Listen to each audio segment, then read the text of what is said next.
Matahari terbenam di barat, dan cahaya senja menyinari seluruh kota Dongfang. Pada saat ini, di luar gerbang rumah tangga Dongfang, sesosok berlumuran darah jatuh ke tanah dengan bunyi gedebuk.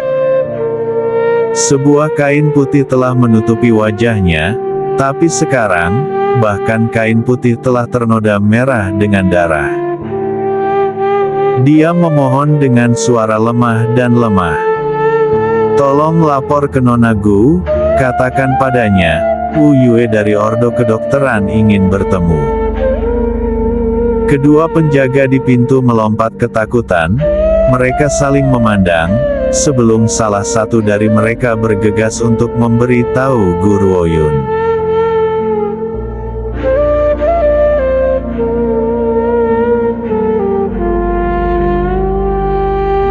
Dalam sekejap mata, sosok berpakaian hijau dipimpin oleh penjaga ke arah mereka, mencapai Wu Yue dalam 3 langkah. "Wu Yue." Guru Woyun tercengang, dan dia mengerutkan alisnya saat dia membantu wanita di tanah untuk berdiri. Dia kemudian dengan cepat memberinya pil, dan dia bertanya, "Apa yang terjadi? Apa yang terjadi denganmu? Apakah ada sesuatu yang terjadi di Ordo Kedokteran?" Setelah menelan pil, luka Wu Yue sembuh dengan cepat. Dia batuk kering dan mengangkat kepalanya ke arah Guru Woyun. "Nona Gu, sesuatu terjadi pada tuanku. Apakah bibi senior Wei ada di sini?" "Tuanmu, Nan Xiao." Sebenarnya, Guru Woyun belum pernah bertemu Nan Xiao secara langsung. Dia hanya tahu bahwa dia adalah adik junior Wei Yi, dan bertanggung jawab untuk menyelamatkan hidupnya. Oleh karena itu, dia tidak bisa duduk diam dan menonton. "Tidak nyaman di sini, mari kita bicara di dalam." Guru Woyun mendukung Wu Yue dan berjalan menuju halaman belakang.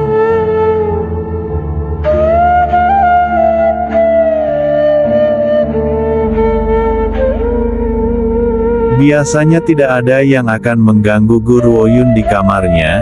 Karena itu, dia melepaskan Wei Yi yang berada di tengah kultivasi dari Xiao Hei setelah menutup pintu kamarnya. Saat melihat Wu Yue, Wei Yi buru-buru melangkah maju. Wajahnya dipenuhi dengan kecemasan saat dia bertanya, "Wu Yue, apa yang sebenarnya terjadi?" "Bibi senior Wei." Begitu dia melihat Wei Yi, Wu Yue tidak bisa lagi menahan diri. Air mata mengalir di wajahnya saat dia terisak. Rong Xin telah melukai Tuan dan membawanya pergi. Aku mempertaruhkan hidupku untuk melarikan diri dari perlindungan Tuan."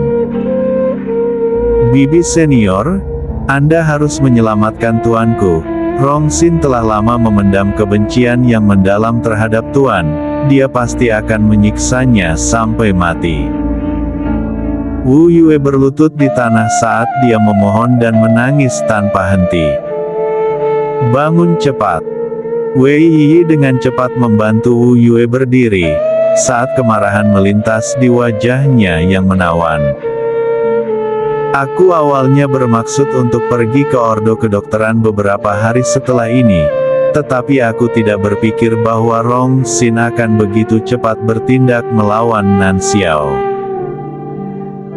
"Wu Yue, jangan khawatir, aku tidak akan meninggalkan tuanmu." Wei Yi dengan cepat berbalik untuk melihat Guru Woyun.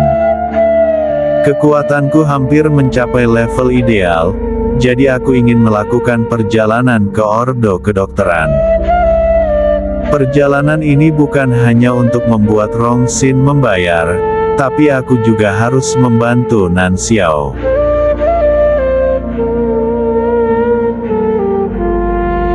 "Nan Xiao adalah putri tuanku dan dia telah menyelamatkanku sekali sebelumnya. Aku tidak bisa tinggal diam sementara hidupnya tergantung pada keseimbangan." Guru Woyun dengan lembut mengangguk. Ayo pergi, aku akan ikut denganmu ke ordo kedokteran. Wei Yi agak tercengang, dia telah mengatakan kepada Guru Oyun sebelumnya bahwa dia akan membalas dendam pada Rong Xin suatu hari nanti. Namun dia tidak pernah mengharapkan Guru Oyun untuk secara pribadi menemaninya ketika dia kembali ke ordo kedokteran. Hati Wei Yi dipenuhi rasa syukur memikirkan hal ini. Wanita ini adalah orang yang telah mengubah hidupku.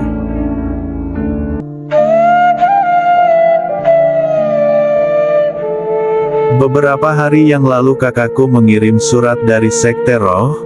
Perang antara iblis dan daratan akan dimulai dalam beberapa hari. Mereka akan bertemu di medan perang dewa dan iblis dan telah memintaku untuk memulai perjalananku ke sana sesegera mungkin. Untuk mencapai medan perang dewa dan iblis aku harus melewati ordo kedokteran. Kita akan menyelesaikan ini dan menyelesaikannya sesegera mungkin. Inilah alasan mengapa aku memutuskan untuk ikut denganmu. Baiklah. Wei Yi mengangguk. Haruskah kita pergi sekarang? Aku akan mengucapkan selamat tinggal kepada kakek dan nenek terlebih dahulu, sebelum kita ke ordo kedokteran. Guru Oyun dengan lembut membelai dagunya. Setelah kedua masalah ini diselesaikan, aku harus menuju ke daratan puncak timur setelahnya. Dia tidak menunda memikirkan hal ini, dan setelah mengucapkan selamat tinggal kepada Tuan Dongfang dan yang lainnya, dia juga menuju ke ordo kedokteran. Sayangnya Guru Oyun dan anggotanya terlambat satu langkah. Ketika mereka tiba di ordo kedokteran, mereka menemukan bahwa semua tokoh kuat dari ordo kedokteran telah dipindahkan ke alam abadi. Dalam kemarahannya, Wei Yi merasakan dorongan untuk membakar seluruh ordo kedokteran. Namun pada akhirnya, dia tidak tahan membiarkan kerja keras Tuan Ordo lamanya sia-sia. Oleh karena itu, dia hanya menghancurkan kamar Rong Xin dan Lin Jun yang jahat. Mereka kemudian menuju ke medan perang dewa dan iblis. Karena Rong Xin telah bergabung dengan alam abadi, dia pasti akan muncul di perang iblis.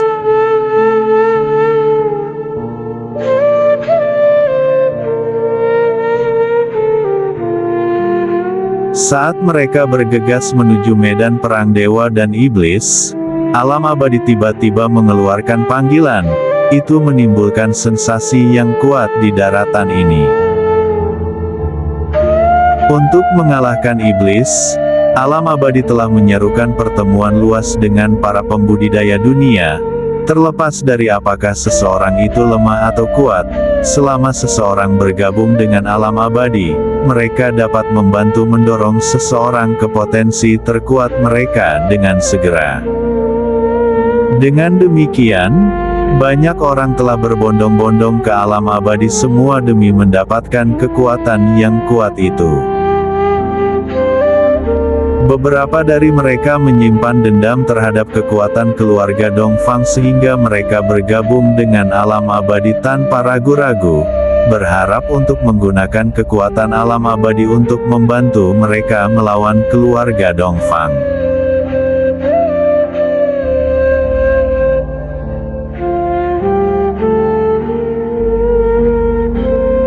Sementara itu di sebuah ruangan gelap di dalam alam abadi, sebuah suara terdengar dari token komunikasi di tangan Tuan Abadi.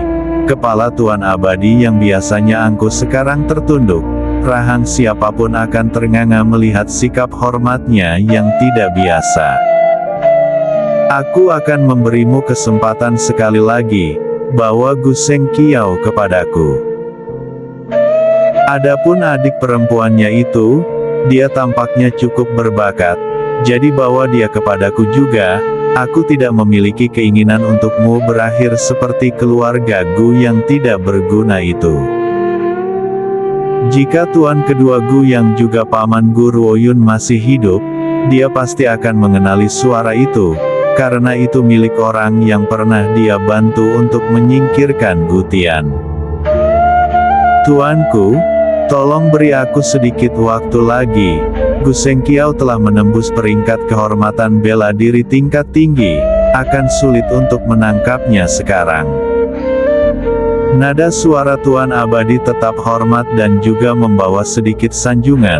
Sulit dipercaya bahwa ini adalah kultivator nomor 1 di daratan, Tuan dari alam abadi. Berhenti memberiku begitu banyak alasan, jika bukan karena fakta bahwa untuk sementara aku tidak dapat melakukan perjalanan ke sana dari daratan puncak timur. Gu Sengkiao sudah lama menjadi bagian dari organku. Suara itu dipenuhi amarah. Pengecut tak bertulang dari keluarga Gu itu telah membuatku banyak luka dan membawaku ke dalam keadaan celaka ini. Gutian masih hidup dan dia berani berbohong padaku dengan mengatakan bahwa Gutian telah dibunuh. Namun bukan hanya Gutian yang masih hidup, dia telah membangun organisasi yang hebat dan telah menentangku sejak saat itu. Kamu sebaiknya segera memberiku sepasang saudara kandung Gu itu, kalau tidak, aku akan segera mencabut nyawamu. Tubuh Tuan Abadi bergetar, dia membungkuk dan menjawab dengan suara rendah. Tolong jangan khawatir tuanku, aku tidak akan mengecewakanmu. Aku sekarang menggunakan metodemu untuk membantu banyak orang meningkatkan kekuatan mereka. Sekarang sepasang saudara kandung Gu itu bukan tandinganku. Orang itu mengejek dan berbicara dengan dingin.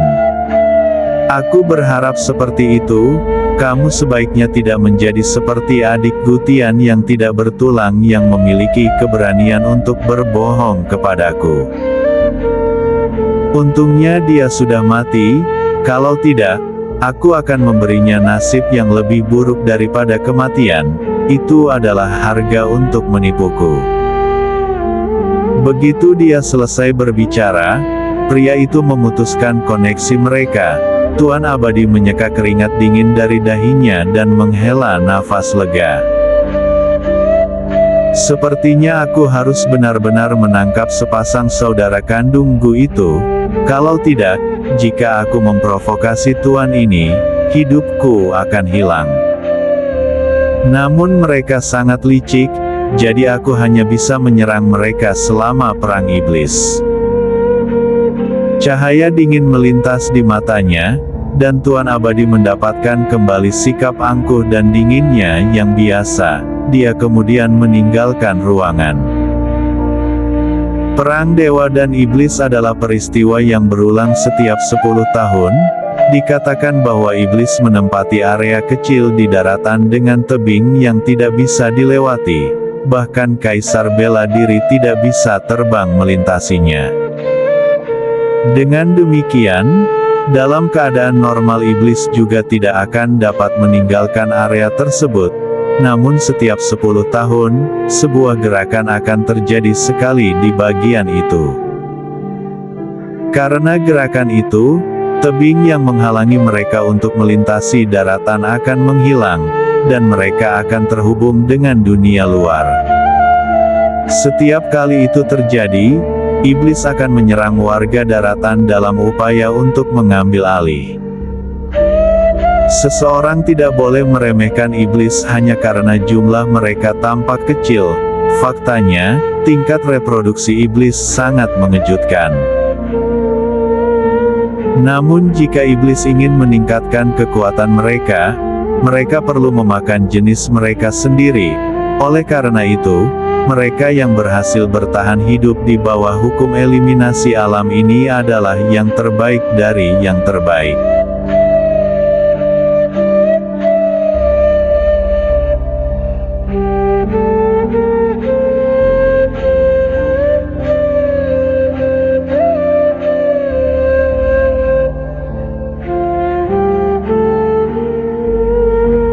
Pada saat ini di puncak gunung yang tidak terlalu jauh dari medan perang dewa dan iblis, Tenda yang tak terhitung jumlahnya telah didirikan dalam semalam. Dari kejauhan, orang bisa melihat rumpun yang padat. Gadis kecil, kamu sudah sampai. Yang terhormat Tuan Tianqi mengenali Guru Ouyun yang telah mendekati mereka dari kejauhan. Matanya bersinar saat dia buru-buru melangkah maju. Di mana pasukanmu? Aku telah mendengar sensasi yang kamu sebabkan. Aku tidak tahu bagaimana kamu bisa membuat begitu banyak kehormatan bela diri tunduk kepadamu. Guru Ouyun mengangkat bahu dan tersenyum. Saat itu, dia dengan jelas melihat sosok licik di antara tim dari Sekte Roh, dan matanya bersinar dengan cahaya dingin. Yang terhormat Tuan Lingxiang jelas merasakan tatapannya dan gemetar. Dia dengan cepat bersembunyi di antara kerumunan dan menghilang dari pandangan. Sebelumnya dia telah memberitahu alam abadi tentang gerakan Guru Ouyun dalam upaya untuk menyingkirkannya secara diam-diam. Pada saat itu dia mengalami sesuatu pada menit terakhir dan tidak dapat mengikuti anggota alam abadi ke depan. Ketika dia selesai dengan apapun yang dia miliki dan bergegas, yang dia lihat hanyalah tanah yang dipenuhi mayat. Tentu saja, Guru Ouyun tidak termasuk di antara mayat tersebut. Mereka semua adalah tubuh para murid alam abadi dengan muridnya sendiri di antara mereka juga. Seketika yang terhormat Tuan Lingxiang linglung karena terkejut. Ada banyak pembudidaya kuat di alam abadi, jadi bagaimana mungkin mereka tidak dapat mengalahkan seorang wanita? Namun demikian, kenyataan dari semuanya telah membuktikan hal ini. Ketika dia mendengar tentang apa yang terjadi pada perayaan ulang tahun Lan Yuge, dia benar-benar tercengang. Dia tidak pernah bisa membayangkan bahwa Guru Ouyun akan memiliki kekuatan yang begitu kuat di bawah komandonya. Terlepas dari keterkejutannya, kebencian yang terhormat Tuan Lingxiang terhadap Guru Ouyun tidak berkurang. Sebaliknya, itu semakin dalam. Kebenciannya tumbuh tanpa alasan lain selain fakta bahwa wanita ini telah membunuh muridnya.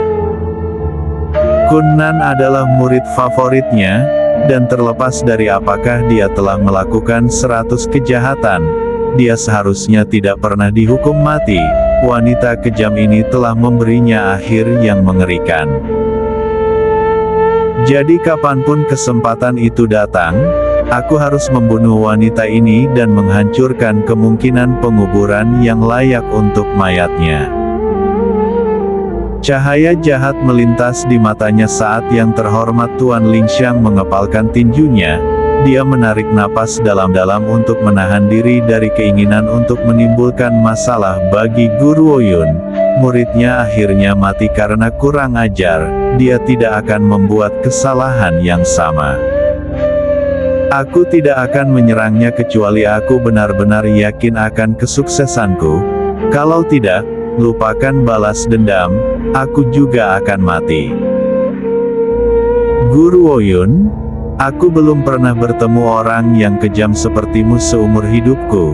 Tunggu saja, segera, aku akan mengirimmu ke neraka untuk menemani muridku dan meminta maaf padanya. Yang terhormat Tuan Lingxiang berbalik dari dalam kerumunan dan melihat lagi ke arah Guru Ouyun, sebelum menghilang di bawah sinar matahari terbenam. Yang terhormat Tuan Tianqi merasakan tatapan Guru Ouyun, dan mengarahkan pandangannya ke arah sosok Tuan Lingxiang yang menghilang. Jangan repot-repot dengan kentut tua itu, tunggu aku menemukan beberapa informasi untuk digunakan melawannya, aku pasti akan mengeluarkannya dari Sekte Roh. Selanjutnya aku sekarang adalah penatua nomor 1 di Sekte Roh, dia tidak bisa mengendalikanku. Ngomong-ngomong gadis kecil, tahukah kamu bahwa murid kentut tua itu sudah mati? Ini berita yang sangat menggembirakan. Anak itu selalu berusaha menyakiti Seng Qiao, dia seharusnya sudah terbunuh sejak lama. Yang terhormat Tuan Tianqi merasakan dorongan besar untuk tertawa terbahak-bahak memikirkan hal ini. Guru Woyun menggosok hidungnya. Dia sangat ingin memberitahu lelaki tua ini bahwa Qian Bei lah yang bertanggung jawab atas kematian Kun Nan.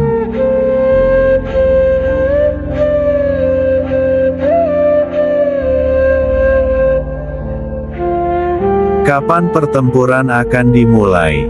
Segera. Yang terhormat Tuan Tianqi tersenyum. Jika perhitunganku tentang waktunya akurat, itu akan terjadi dalam beberapa hari ke depan. Iblis akan datang ke sini dalam beberapa hari dan tanggung jawab kita adalah menghentikan mereka memasuki daratan. Jika tidak, mengetahui tanpa ampun iblis, seluruh daratan akan menderita bencana. Ngomong-ngomong, di mana pria berambut perak yang selalu mengikutimu? Kenapa dia tidak bersamamu kali ini? Saat dia berbicara, yang terhormat Tuan Tianqi melirik ke arah ruang di belakang Guru Woyun, tetapi tidak melihat sosok berjubah merah dan berambut perak itu. Guru Woyun tersenyum tenang dan menjawab, Xiao Ye memiliki hal-hal yang lebih mendesak untuk diperhatikan. Selain itu, dia tidak perlu muncul dalam pertempuran ini. Setelah pertempuran ini berakhir, dia harus pergi ke daratan puncak timur.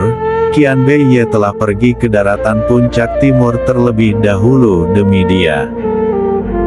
Ini untuk memastikan bahwa begitu dia memasuki daratan puncak timur, akan ada kekuatan yang kuat di sana untuk melindunginya. Karena itu, dia telah pergi untuk membangun sebuah organisasi sebelum kedatangannya.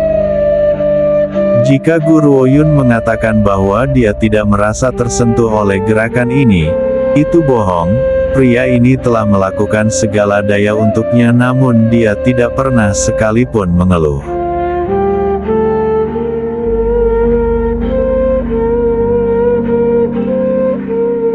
Gadis kecil, ayo pergi. Seng Qiao telah menunggumu untuk waktu yang sangat lama. Yang terhormat Tuan Tianqi mengingat kembali pikirannya, dan berbicara kepada Guru Woyun. Guru Woyun mengangguk. Ayo pergi menemui kakakku sekarang. Dia tidak mengatakan apa-apa lagi dan mengikuti yang terhormat Tuan Tianqi menuju tenda.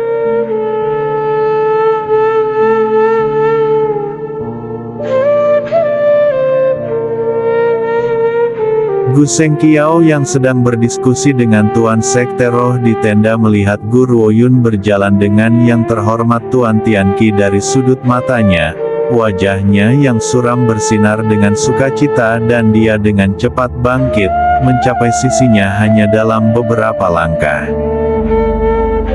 Fitur awalnya dingin dan suram melunak, matanya yang gelap seperti malam tampak seolah-olah bisa menenggelamkan seseorang. Yuner, kamu sudah sampai. Pada saat ini matanya hanya melihat wanita berbaju hijau di depannya, dan benar-benar mengabaikan yang terhormat Tuan Tianqi yang berjalan tepat di depannya.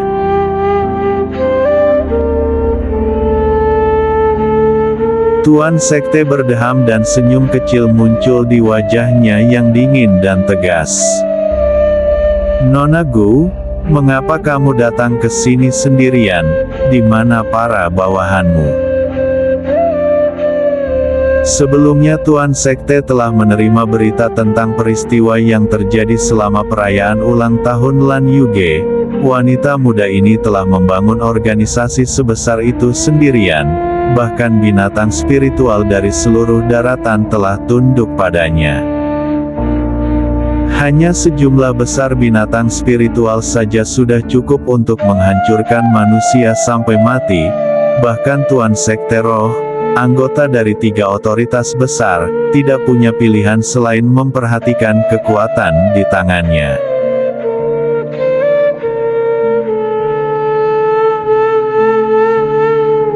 Selanjutnya wanita ini benar-benar luar biasa. Untungnya dia tidak berselisih paham dengan orang luar biasa ini. Kalau tidak, kehilangannya tidak akan terbatas pada Gu Sengqiao yang sangat disukainya. Bahkan dia akan diinjak-injak dan diratakan ke tanah oleh binatang spiritual yang tak terhitung jumlahnya. Tapi pada titik waktu ini, tidak peduli seberapa kuat dia hanya seorang jenderal tanpa tentara. Bagaimana dia bisa berdiri di tingkat yang sama dengan alam abadi dan pengadilan neraka?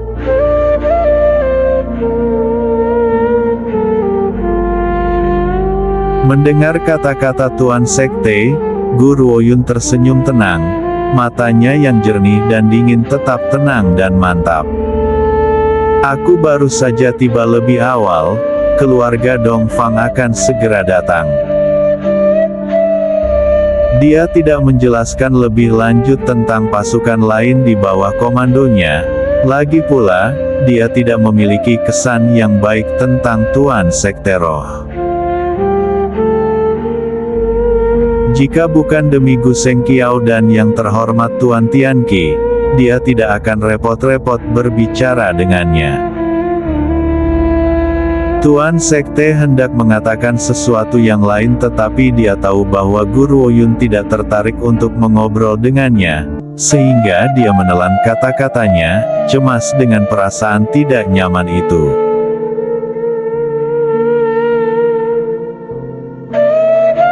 Yuner, kamu pasti lelah, aku sudah menyiapkan tenda untukmu, jadi istirahatlah. Yang terbaik adalah menghemat energimu sekarang karena iblis tidak akan mudah dikalahkan. Jangan khawatir, aku akan melindungimu. Fitur dingin pria itu menunjukkan rasa resolusi saat dia berbicara. Ibu dan ayah telah meninggal, adikku adalah satu-satunya harapan yang tersisa di dunia ini.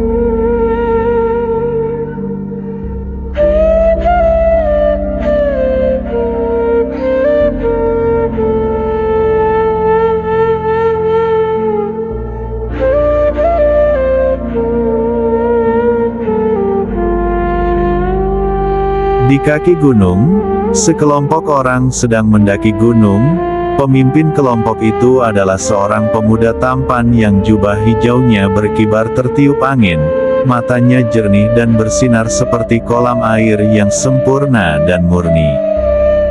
Tuan Xia, berapa lama lagi perjalanan kita? Lin Lang menyeka keringat dari alisnya dan berbalik ke arah pemuda tampan di depannya. Setelah sedikit ragu, dia membuka mulutnya untuk mengajukan pertanyaan. Sebelumnya Gu Ruoyun telah memutuskan untuk menuju medan perang sendiri terlebih dahulu setelah menerima berita yang tiba-tiba. Dia kemudian meminta Xia Linyu untuk memimpin anggota keluarga Dongfang menuju medan perang. Pertarungan melawan iblis juga merupakan kesempatan langka bagi mereka untuk naik level. Oleh karena itu, setiap murid Raja Bela Diri Muda memiliki kesempatan untuk menuju medan perang dewa dan iblis. Setiap kali nama Gu Ruoyun disebutkan, hati Lin Lang akan dipenuhi rasa terima kasih. Dia masih bisa mengingat kata-kata wanita itu padanya selama ujian ilahi. Gu Ruoyun telah mengatakan bahwa suatu hari, dia akan membuat keluarga Gu secara pribadi mengembalikan orang tuanya kembali ke keluarga Dongfang. Keluarga Gu benar-benar telah melakukan itu. Tentu saja, jika bukan karena kata-kata Gu Ruoyun, dia mungkin tidak akan pernah bertemu kembali dengan orang tuanya seumur hidup ini.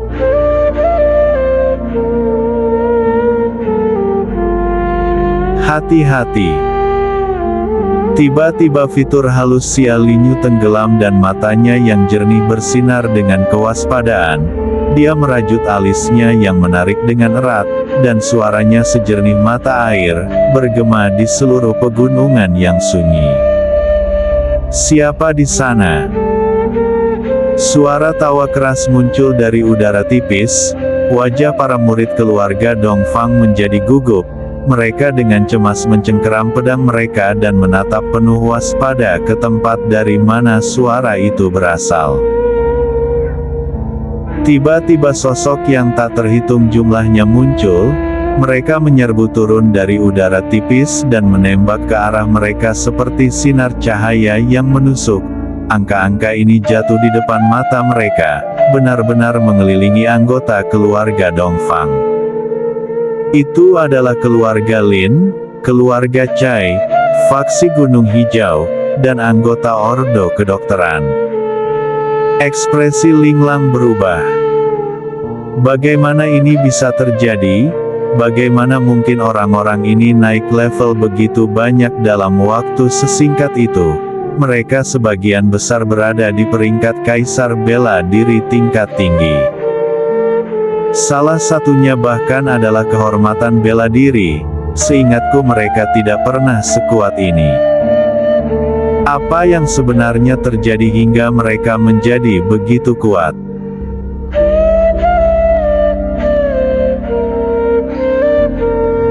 Anggota keluarga Dongfang, kalian tidak berhak memasuki tempat ini.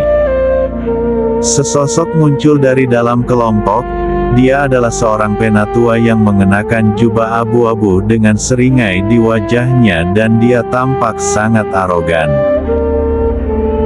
Tidak ada yang diizinkan masuk tanpa izin alam abadi. Kalian bisa bergabung dengan alam abadi seperti kami, tetapi ini jelas tidak mungkin. Selanjutnya ini adalah kesalahan keluarga Dongfang karena menghasilkan seseorang seperti Guru Oyun. Kami melayani perintah alam abadi dan itu untuk membunuh semua orang di keluarga Dongfang. Kalian hanya menyalahkan diri sendiri karena tidak beradaptasi dengan keadaan. Penatua berjubah abu-abu berhenti sebelum melanjutkan. Aku yakin kalian semua pasti bertanya-tanya bagaimana kami bisa menjadi begitu kuat. Kesempatan kami diberikan kepada kami oleh keluarga Dongfang. Selama perayaan ulang tahun Lan Yuge, kami para tamu yang telah diusir oleh keluarga Dongfang yang menjadi tuan rumah. Setelah itu kami membentuk aliansi dan bergabung dengan alam abadi bersama. Itu karena alam abadi bahwa kami telah berhasil menjadi sangat kuat. Hari ini menandai hari kehancuran bagi keluarga Dongfang. Saat dia berbicara, semua orang mengambil beberapa langkah ke depan ke arah mereka, membiarkan aura kuat mereka meledak. Penatua berjubah abu-abu yang merupakan pemimpin mereka mengeluarkan kekuatan penuh dari kekuatannya sebagai kehormatan bela diri, langsung membangkitkan badai dari sekelilingnya. Xia Linyu tidak ragu-ragu saat dia segera membalas. Dia menghunus pedang hijau yang tergantung di pinggangnya. Cahaya di dalam pedang hijau itu menyala, meledak dengan sangat cemerlang sehingga semua orang tidak bisa menahan diri untuk tidak mengangkat tangan mereka untuk melindungi mata mereka.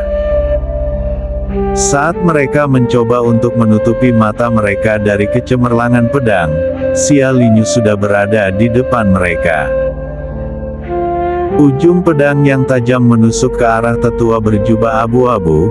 Pada saat itu tetua berjubah abu-abu bergerak cepat dan dengan cepat menarik senjatanya untuk memblokir serangan.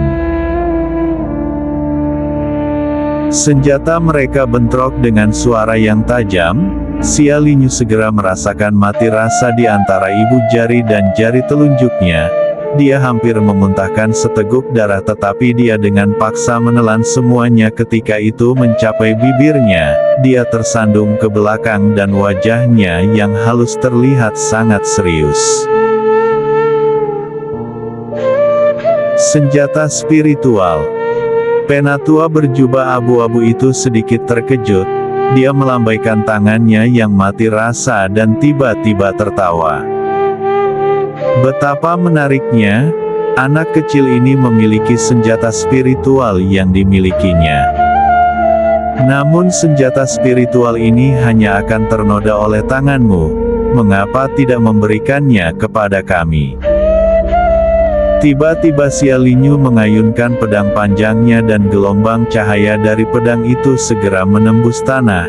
Seketika, badai debu terbentuk dan menutupi pandangan semua orang. "Pergi, cepat pergi!" Linlang dan yang lainnya tercengang. "Tuan Xia, bagaimana denganmu? Aku akan menahan mereka, cepat pergi. Kakak telah mempercayakan orang-orang ini kepadaku sebelum dia pergi, jadi apapun yang terjadi, aku harus melindungi hidup mereka. Aku mungkin bisa menghadapi mereka sendiri, kalian hanya akan menghambatku jika kalian tetap di sini. Pergi dan temukan kakakku." Linlang menggigit bibirnya dan mengeraskan hatinya sebelum berbalik dan berlari secepat yang dia bisa. Setelah melihat ini, sisanya buru-buru lari juga. Mereka berbalik untuk melirik Xia Linyu sebelum mereka pergi. Meskipun mereka tidak mau pergi, mereka tahu betul bahwa berdasarkan kekuatan mereka sebagai Raja Bela Diri, mereka hanya akan menjadi beban jika mereka tetap tinggal. Mereka akhirnya akan menyeret Tuan Xia jika dia harus melindungi mereka. Satu-satunya hal yang bisa mereka lakukan sekarang adalah menemukan Nona Gu.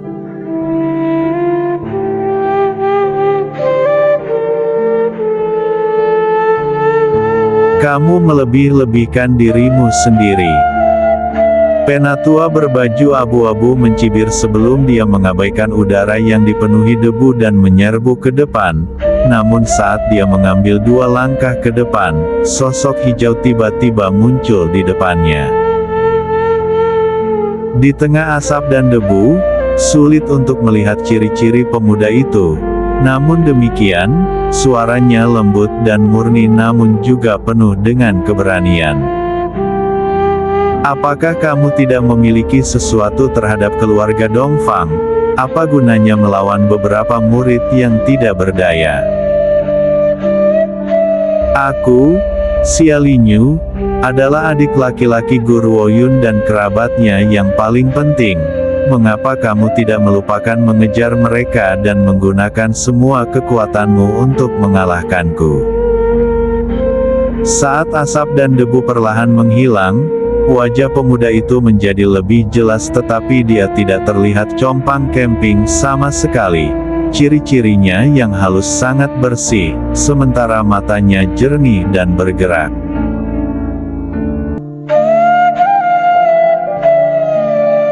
Penatua berbaju abu-abu tertawa terbahak-bahak. "Nak, kamu menyerahkan dirimu karena kebodohan." "Itu benar. Orang-orang itu jelas adalah murid keluarga Dongfang. Membunuh mereka, bagaimanapun tampaknya tidak mengubah apapun. Kekuatan keluarga Dongfang berada pada tahap ini karena pelacur Guru Woyun itu. Sebagai adik laki-lakinya, kamu tentu lebih berguna daripada yang lain. Aku akan membunuhmu terlebih dahulu sehingga dia akan sangat menderita. Hanya setelah itu aku akan mengejar murid keluarga Dongfang yang tersisa." Penatua itu tertawa dan menyerang Xia Linyu. Pada saat yang sama, semua orang juga bereaksi dan bergerak untuk menyerang pemuda yang tampak halus.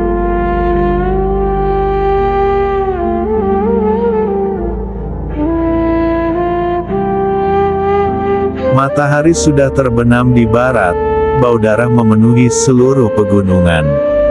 Xia Linyu lupa waktu, seluruh tubuhnya terasa kehabisan energi dan dia hampir pingsan karena kelelahan. Kali ini para penyerang tidak hanya kuat, mereka juga datang dalam jumlah besar. Meskipun dia telah mengalami peningkatan substansial dalam kemampuannya, masih sangat sulit untuk menahan diri melawan mereka semua bahkan dengan bantuan senjata spiritual dan pilnya. Pada saat ini jubah hijau pemuda itu telah diwarnai merah dengan darah, ruang di antara alisnya telah kehilangan kejelasan awalnya, wajahnya sangat pucat dan tubuhnya penuh dengan luka yang meneteskan darah terus-menerus. Tidak, ini tidak akan berhasil. Aku tidak boleh kalah, aku harus membunuh mereka semua, jadi aku belum bisa menyerah.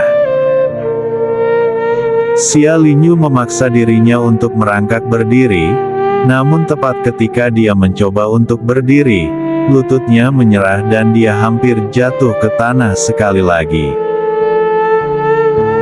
Anak nakal terkutuk, aku tidak berpikir bahwa kamu akan menjadi begitu kuat meskipun usiamu masih muda. Kamu telah berhasil bertahan dari serangan gabungan kami dan kamu bahkan telah membunuh begitu banyak dari kami. Ekspresi tetua berjubah abu-abu itu sangat mengerikan, dia mencibir sambil melanjutkan. Tapi apa? Kamu telah menderita begitu banyak luka berat, aku rasa kamu tidak akan bisa hidup melewati hari ini, jadi izinkan aku mengirimmu pergi sekarang. Nak, kekuatanmu benar-benar tidak buruk dan kamu mendapat bantuan senjata spiritual. Sayangnya aku seorang kehormatan bela diri, kekuatanmu masih cukup jauh jika dibandingkan dengan milikku. Namun demikian bocah ini tidak hanya membalas dengan keras kepala, dia bahkan berhasil membunuh begitu banyak dari kami kecuali aku. Ini terlalu memalukan. Aku tidak akan membiarkan dia mati dengan mudah. Aku tidak akan kalah pada anak nakal terkutuk ini. Xia Linyu terbatuk dan meludahkan seteguk darah. Dia kemudian mengambil pil dan menelannya. Pada awalnya efek dari penggunaan pilnya terlihat jelas karena luka-lukanya sembuh hampir seketika. Kalau tidak, dia tidak akan mampu menahan begitu banyak serangan untuk waktu yang lama. Namun manfaat pil ada batasnya dan seseorang hanya bisa meminum 10 pil pengobatan dalam sehari. Dengan 10 ini, seseorang bisa sembuh dengan sangat cepat. Setelah 10 pil, efek pil akan menjadi lebih lambat. Xia Linyu telah kehilangan jejak jumlah pil yang telah dia konsumsi.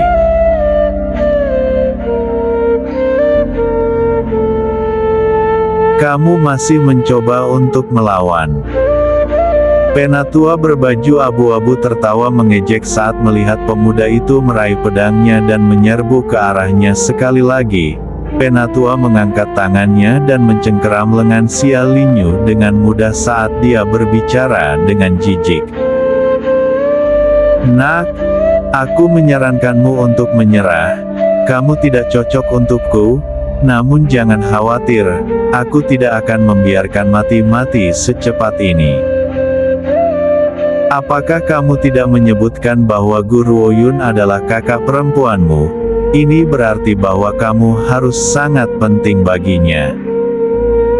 Wanita itu sebelumnya telah menghancurkan organisasi kami. Bagaimana aku bisa melepaskannya dengan mudah? Jadi aku akan menggunakanmu untuk mengancamnya. Dia pasti sangat mencintaimu sehingga dia akan mengabaikan segalanya demi kamu. Ketika saatnya tiba, aku akan membuatnya merobek pakaiannya dan menderita penghinaan yang tak tertahankan sehingga dia tidak lagi dapat melanjutkan hidup. Mata Xia Linyu menjadi gelap saat kemarahan melintas di matanya. Katakan itu sekali lagi. Aku berkata, aku ingin Guru Ouyun mati karena penghinaan di depan dunia. Selama kamu berada di tanganku, aku tidak perlu takut akan pembalasannya. Selain itu, Tuan Abadi sudah menyimpan kebencian yang mendalam terhadapnya. Bagaimana mungkin dia bisa melepaskannya dengan begitu mudah? Pada saat itu dia pasti akan menderita kematian yang mengerikan. Saat dia berbicara, tetua berbaju abu-abu menggertakkan giginya dengan penuh kebencian. Ini semua salah Guru Ouyun. keluarga Dongfang yang sebelumnya diganggu oleh kami berhasil bangkit karena wanita ini. Jika bukan karena dia, hierarki kekuasaan pada daratan ini tidak akan seperti ini. Juga aku tidak akan pernah melupakan bagaimana wanita ini dengan dingin mengusir kami semua selama perayaan ulang tahun Lan Yuge.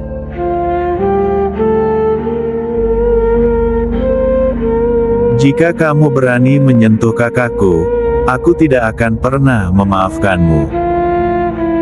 Seluruh tubuh Xia Linyu bergetar dan wajahnya yang halus sekarang dipenuhi amarah. Dia tampak seolah-olah dia bisa menelan seseorang utuh saat dia memelototi sesepuh berjubah abu-abu.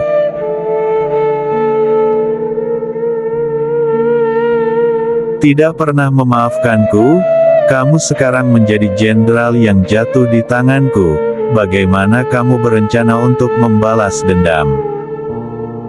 Bunuh aku jika kamu bisa, tetapi apakah kamu memiliki kemampuan? Cobalah untuk menarik lenganmu dari genggamanku. Bisakah kamu melakukannya? Tetua berjubah abu-abu itu tertawa terbahak-bahak saat dia mendorong cengkeraman jarinya lebih dalam ke lengan Xia Linyu. Kukunya meninggalkan lekukan yang jelas di lengan pemuda itu. Darah segar mulai menetes dan segera, seluruh lengannya basah oleh darah. Namun senyum tetua berjubah abu-abu itu tiba-tiba membeku di tempatnya. Sebelum dia bisa bereaksi, pemuda itu telah mencabut pedang dari udara dan memotong lengannya dalam genggaman si tetua. Darah mulai memuntahkan, membasahi tangan sesepuh dalam aliran merah. Penatua itu tercengang, dia menatap keheranan pada fitur pucat namun halus pemuda itu saat hatinya dipenuhi kengerian. Dia benar-benar ketakutan oleh kekejaman pemuda itu. Untuk melepaskan diri dari belenggu dia rela mengorbankan lengannya. Mengapa?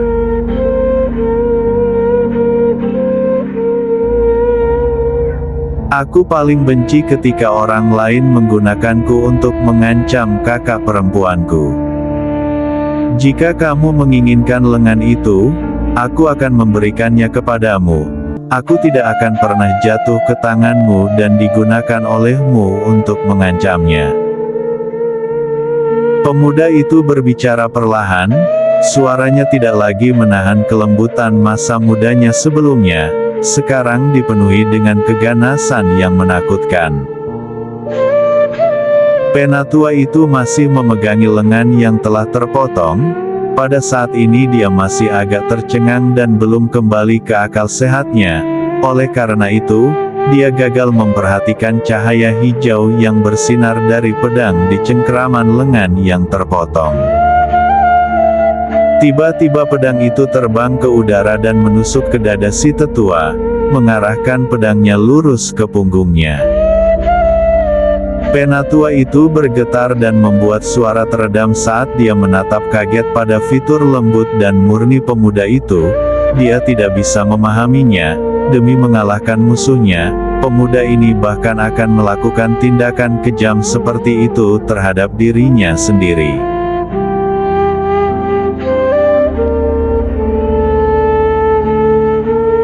Tubuh Xia Linyu tidak tahan lagi dan dia tersungkur ke tanah.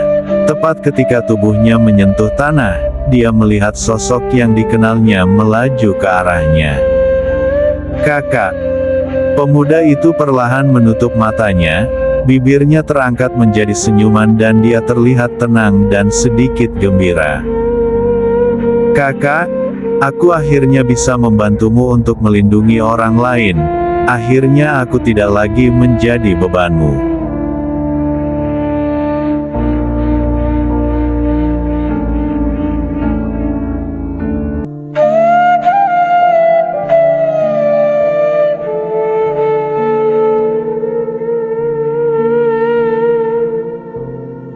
Yuer.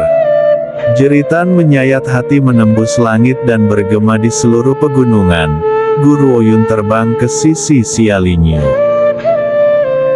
Ketika matanya tertuju pada pemuda yang berlumuran darah, nyala api yang mengamuk meledak dari dalam dirinya. kemarahan itu sudah cukup untuk menghancurkan dunia. Alam abadi, aku, Guru Woyun, dengan ini bersumpah, jika aku tidak menghancurkanmu hari ini, aku tidak bisa dianggap manusia. Pada saat ini hatinya sangat menderita, adegan kehidupan masa lalunya melintas di pikirannya. Pada saat itu dia tidak dapat membalas dendam, dan saat dia ingin menggunakan jiwanya untuk melakukannya, Sixi telah menghentikannya. Namun dalam kehidupan ini, jika ada yang berani menyentuh adik laki-lakinya, dia akan menghancurkan seluruh keluarga mereka, tidak ada satu orang pun yang akan dibiarkan hidup.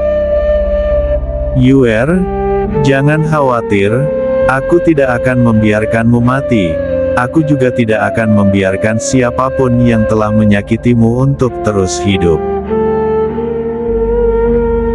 Guru Woyun perlahan bangkit dan memeluk pemuda yang berlumuran darah itu erat-erat ke dadanya.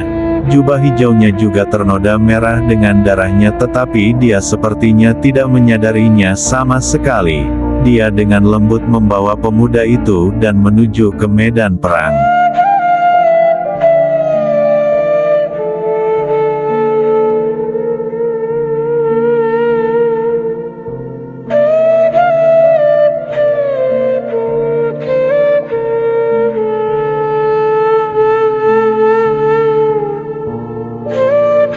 Ketika Guru Woyun melangkah ke lapangan dengan Xia Linyu yang berlumuran darah, seluruh medan perang menjadi sensasi.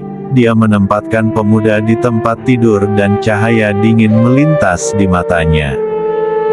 "Kakak, aku akan memusnahkan alam abadi."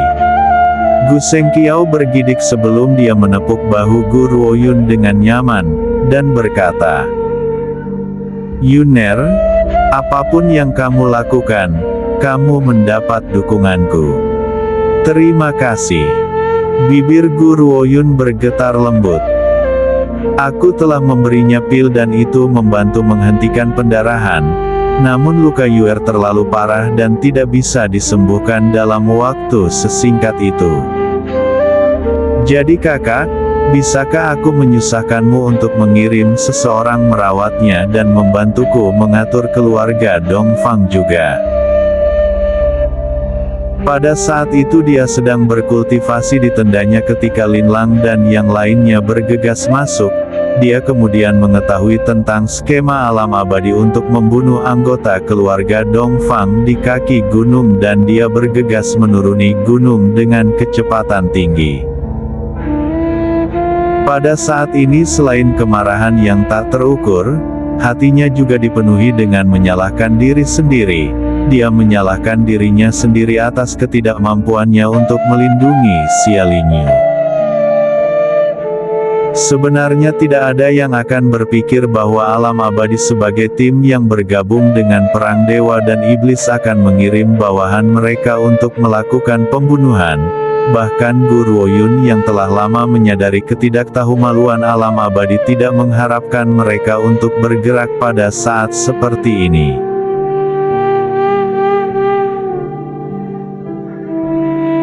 "Yuner, kamu seharusnya tidak terlalu menyalahkan dirimu sendiri." Gu Sengqiao melihat melalui penyesalan Guru Woyun, dan dengan lembut membelai bahunya. "Lukanya memang berat, dan jika kamu tidak berada di sini, dia tidak akan selamat.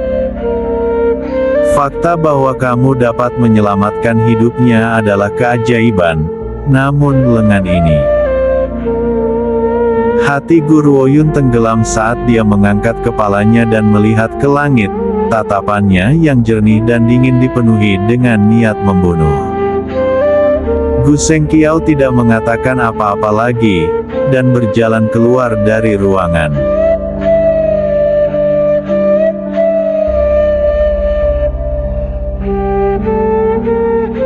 Gadis kecil.